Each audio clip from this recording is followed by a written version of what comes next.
আসসালামু আলাইকুম। আজকে আমি আপনাদের দেখাবো সাধারণ ক্যালকুলেটরের কিছু অসাধারণ ব্যবহার।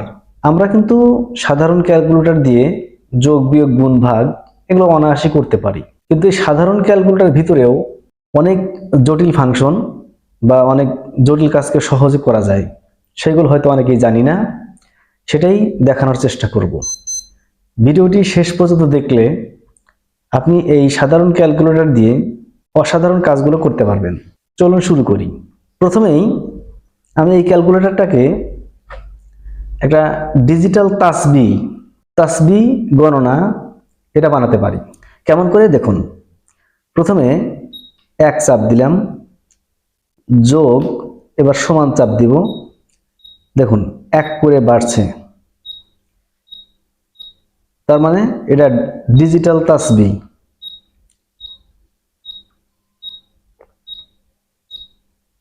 এভাবে বাড়তেই থাকবে, এটা হচ্ছে ডিজিটাল তাসবি। এবার মনে করুন নামতা শেখাবেন, 4-এর ঘরের বা 5-এর ঘরের বা যে কোনো ঘরের নামতা শেখাবেন।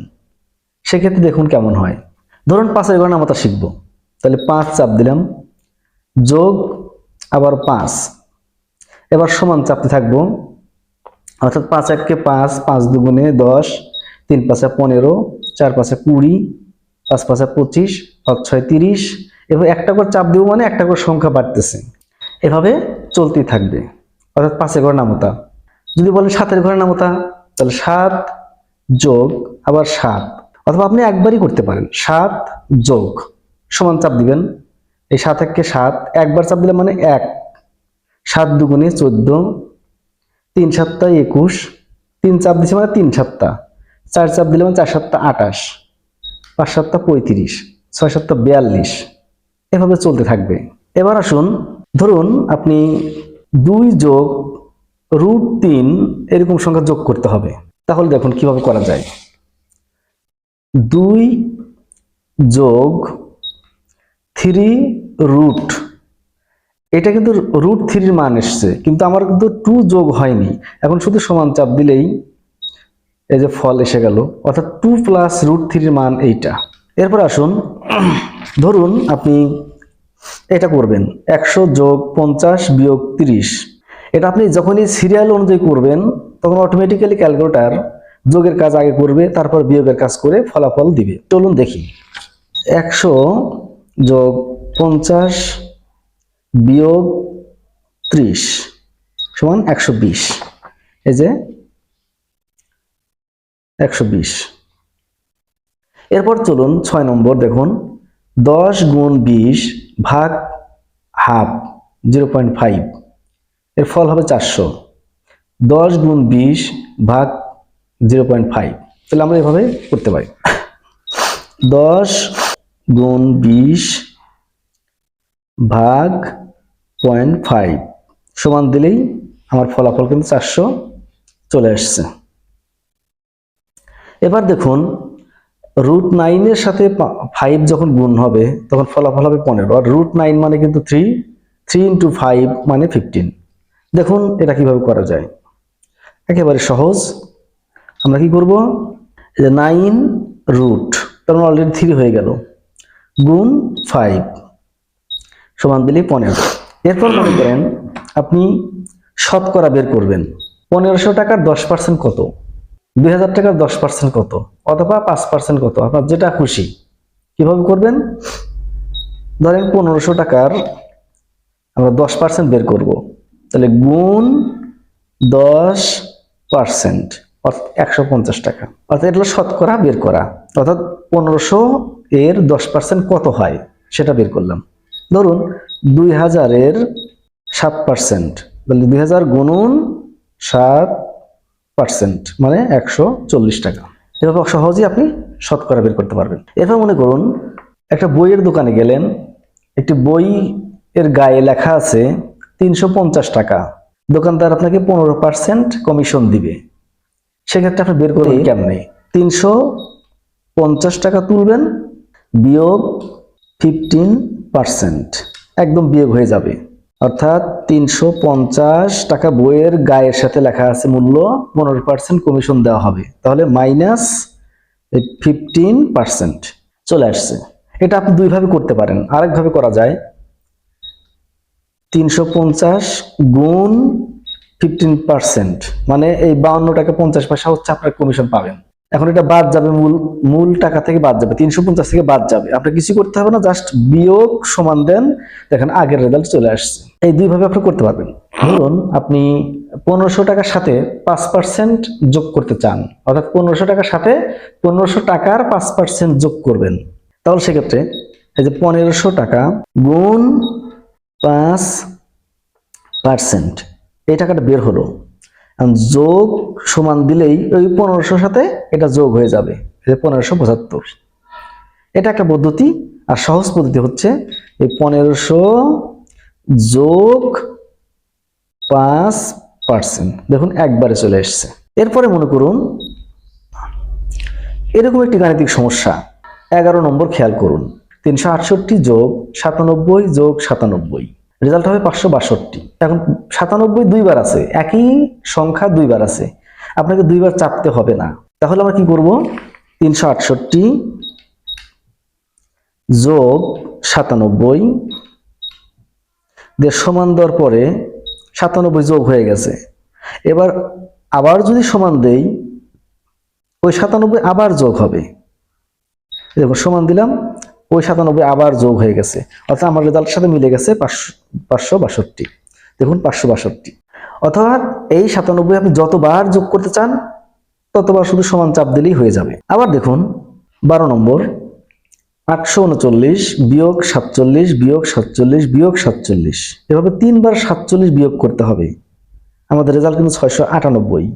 দেখুন কিভাবে করব, 639 থেকে 3 বার 47 বিয়োগ করতে হবে। আমি 3 বার 47 তুলব না, একবার তুলব। 839 বিয়োগ 47, একবার সমান দিলাম মানে একবার 47 বাদ গেল, আবার সমান দিলাম মানে আরেকবার 47 বাদ গেল, আরেকবার সমান দিলাম মানে আরেকবার 47 বাদ গেল। মোট 3 বার 47 বাদ গিয়ে 698। আমার রেজাল্ট 698। আরেকটি চমকপ্রদ ব্যবহার হচ্ছে পাওয়ারের কাজ। অনেকে মনে করতে পারেন যে সাধারণ ক্যালকুলেটরে পাওয়ারের কাজ করা যায় না। দেখুন সাধারণ কিছু পাওয়ারের কাজ করা যাবে। দেখুন ধরুন এই যে 5 টু দি পাওয়ার -4, এটাকে আপনি কিভাবে সমাধান করবেন? 5 টু দি পাওয়ার -4, এটাকে কিভাবে এই ক্যালকুলেটর মান বের করবেন? তো 5 টু দি পাওয়ার -4 মানে হচ্ছে আপনি যে 5 তুললাম, এবার ভাগ দিলাম, দিয়ে সমান দিলাম,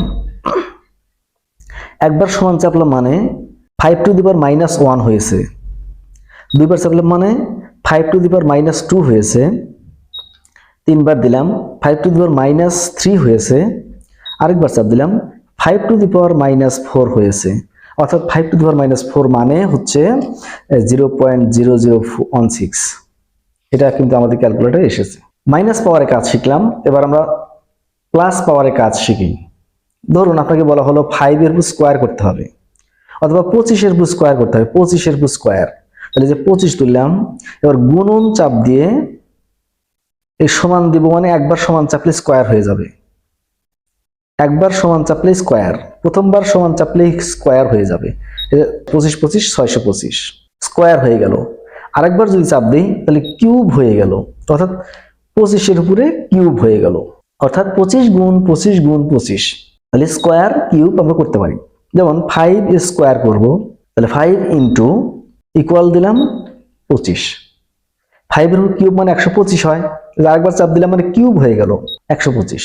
একটু পার্থক্য দেখুন, যখন 5 টু দি পাওয়ার -4 ছিল, মাইনাস পাওয়ার থাকলে যত পাওয়ার ততবার সমান চাপতে হবে, আর প্লাস পাওয়ার থাকলে যত পাওয়ার তার চেয়ে একবার কম চাপতে হয়। সমান চিহ্ন একবার কম চাপতে হয় প্লাস পাওয়ারের ক্ষেত্রে। এবার মনে করুন দোকানদারদের জন্য এটা খুবই গুরুত্বপূর্ণ। আমরা অনেক সময় বিভিন্ন প্রকার দামের বিভিন্ন জিনিস কয়েকটা করে কিনে থাকি। এক্ষেত্রে দোকানদার কি করে, যেমন ধরুন 11 টাকা দামের 4টি জিনিস কেনা হয়েছে, 120 টাকা ডজনের 5টি জিনিস কেনা হয়েছে, 360 টাকা ডজনের 7টি জিনিস কেনা হয়েছে। এখন সাধারণ হিসাবে অনেকেই করবে কি, এই 11 গুণন 4 44 লিখবে এক জায়গায়, এই 120 কে এক ডজনের জাম দিতে 120, 12 দিয়ে ভাগ দিয়ে 5 গুণন দিবে, দিয়ে ফলটা এখানে লিখবে। 360 কে 12 দিয়ে ভাগ দিয়ে গুণ 60 দিবে, যে ফলটা সেটা লিখবে, সবগুলো যোগ করবে।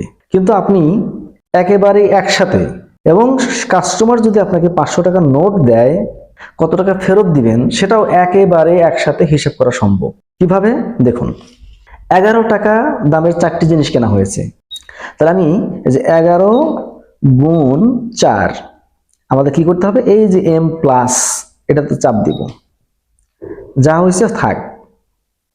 এবার 120 টাকা ডজনের 5টি কেনা হয়েছে, 120 টাকা ডজনের 5টি, তাহলে এই যে এক কিছু করতে হবে না, 120 ভাগ 12 গুণ 5, কিছুই করতে হবে না, যা হয়েছে। এবার m প্লাস চাপ দিলাম, মানে 50 টাকা দাম আসবে। এবার 360 টাকা ডজনের 7টি কেনা হয়েছে, তাহলে 360 ভাগ 12 গুণ 7, m প্লাস চাপ দিলেই 210 টাকা হলো শেষেরটার দাম। এখন আমার টোটাল কত টাকা হয়েছে সেটাও বের করতে পারবো কেমনে, এই যে MRC লেখা আছে, এটাতে চাপ দিলেই টোটাল 304 টাকা আমার দাম হয়েছে। 3 প্রকারের জিনিস, একটাতে 4টা, একটাতে 5টা, একটাতে 7টা, এই জিনিসগুলো কিনতে 304 টাকা দাম হয়েছে, 304 টাকা বিল হয়েছে। এখন কথা হচ্ছে যে দোকানদারকে আমি হয়তো 500 টাকা দিলাম, দোকানদার আমাকে কত টাকা ফেরত দিবে। দেখুন, আমি দোকানদারকে 500 টাকা দিলাম, তাহলে 500, এবার m মাইনাস মানে বাদ যাবে, বিয়োগ, এবার MRC চাপ দিলাম, তাহলে 196 টাকা ফেরত দিতে হবে। তাহলে একেবারে কোথাও কোনো কলম ধরতে হবে না, একসাথে সবগুলো কাজ একসাথে করা সম্ভব। এই হচ্ছে সাধারণ ক্যালকুলেটরের কিছু অসাধারণ ব্যবহার। আরো কিছু অসাধারণ ব্যবহার রয়েছে, যেটা আরেকটা ভিডিওতে আমি দেখানোর চেষ্টা করব। সেটা হচ্ছে পরিসংখ্যানের অঙ্ক, ক্লাস 9, 10 এর যে পরিসংখ্যান রয়েছে, সেই পরিসংখ্যানের অঙ্ক, ওই যে ছক ভিত্তিক যে অঙ্কগুলো, এই ছকের হিসাব কিভাবে একেবারে পুরো ছকের হিসাব একবারে করা সম্ভব সেটা আমি দেখাবো। এবং আরেকটা কাজ দেখাবো, সেটা হচ্ছে ক্লাস 9, 10 এর যে ফিজিক্সের যে গাণিতিক সমস্যায় যে পাওয়ারের অঙ্কগুলো রয়েছে, সেটা এই সাধারণ ক্যালকুলেটর দিয়ে কিভাবে করা যায় সেটাও আরেকটি ভিডিওতে দেখানোর চেষ্টা করব। ধৈর্য ধরে দেখার জন্য সবাইকে ধন্যবাদ। আসসালামু আলাইকুম।